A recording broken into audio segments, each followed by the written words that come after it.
Bismillahirrahmanirrahim. Assalamualaikum warahmatullahi wabarakatuh. Sahabat yang budiman, pada zaman Rasulullah Shallallahu Alaihi Wasallam ada seorang pemuda yang bernama Zaid yang berumur 35 tahun, tinggal di sebuah masjid Madinah. Kemudian Rasulullah Shallallahu Alaihi Wasallam menyuruhnya untuk segera menikah. Zaid menjawab, "Ya Rasulullah, aku ini seorang yang tidak mempunyai pekerjaan tetap. Wajahku jelek, siapa yang mau denganku ya Rasulullah?" Kemudian Rasulullah Shallallahu Alaihi Wasallam meminta sahabat untuk membuat surat lamaran kepada Zulfah binti Said, anak seorang bangsawan Madinah yang terkenal kaya raya dan terkenal sangat cantik jelita.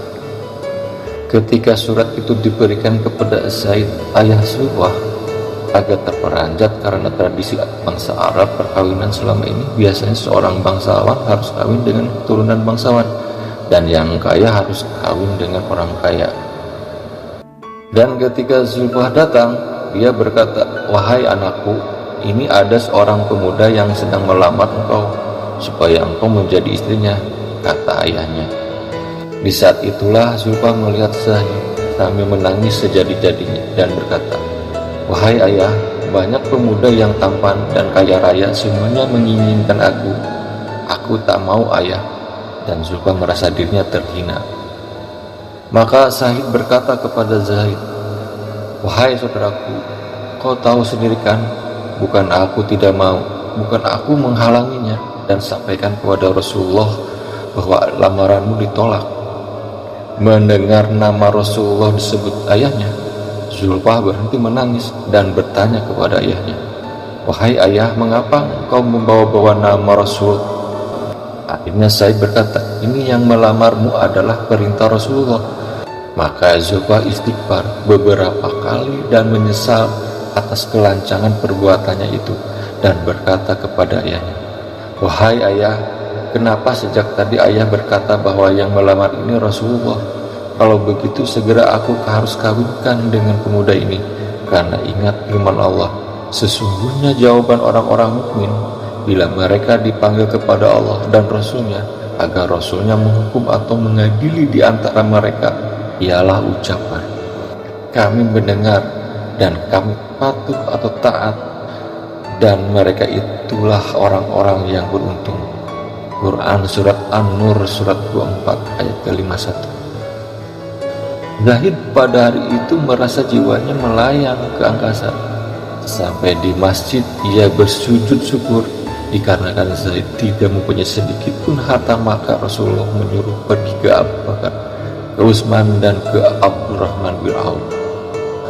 Setelah mendapat uang yang cukup banyak, Zaid pergi ke pasar untuk membeli persiapan perkawinan. Dalam kondisi itulah Rasulullah Shallallahu Alaihi Wasallam menyerukan umat Islam untuk menghadapi kaum kafir yang akan menghancurkan Islam. Ketika Zaid sampai di masjid, dia melihat kaum muslimin sudah siap-siap dengan perlengkapan senjata. Zaid bertanya, "Ada apa ini?" Sahabat menjawab, "Wahai Zaid, hari ini orang kafir akan menghancurkan kita. Maka apakah engkau tidak mengerti?" Zaid istighfar beberapa kali sambil berkata, "Wah, kalau begitu perlengkapan perkawinan ini akan aku jual dan akan aku belikan kuda yang terbagus." Para sahabat menasihatinya, "Wahai Zaid, nanti malam kamu berbulan madu, tetapi engkau hendak berperang." Zaid menjawab dengan tegas, "Itu tidak mungkin."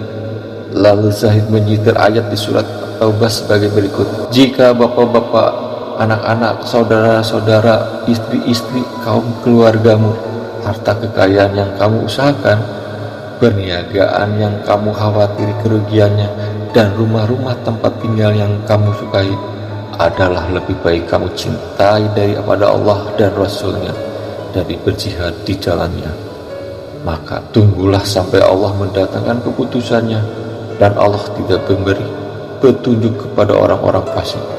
Quran Surat At-Taubah Surat ke-9 ayat ke-24. Zahid ikut berperang, namun akhirnya Zahid mati syahid di jalan Allah. Rasulullah berkata, hari ini Zahid sedang berbulan madu dengan bidadari yang lebih cantik daripada Zulfa. Lalu Rasulullah membacakan ayat, janganlah engkau mengira bahwa orang-orang yang gugur di jalan Allah itu mati, bahkan mereka itu hidup di sisi Tuhan dengan mendapatkan rezeki mereka dalam keadaan gembira disebabkan kurnia Allah yang diberikannya kepada mereka. Dan mereka mengira hati terhadap orang yang masih tinggal di belakang belum menyusul mereka, dan tidak pula mereka bersedih hati. Quran Surat Al-Imran Surat ketiga ayat ke-169 dan 170.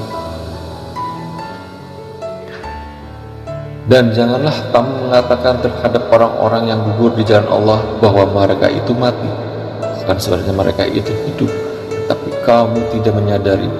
Quran Surat Al-Baqarah Surat kedua ayat ke-154. Pada saat itulah para sahabat meneteskan air mata, dan Zulfah pun berkata, ya Allah, alangkah bahagianya calon suamiku itu. Jika aku tidak bisa mendampinginya di dunia, izinkanlah aku mendampinginya di akhirat. Subhanallah. Sahabat yang budiman, Zahid dan Zulfa telah memperlihatkan apa yang datang dari Allah dan Rasulnya lebih utama dari keinginan mereka. Semoga bermanfaat. Wassalamualaikum warahmatullahi wabarakatuh.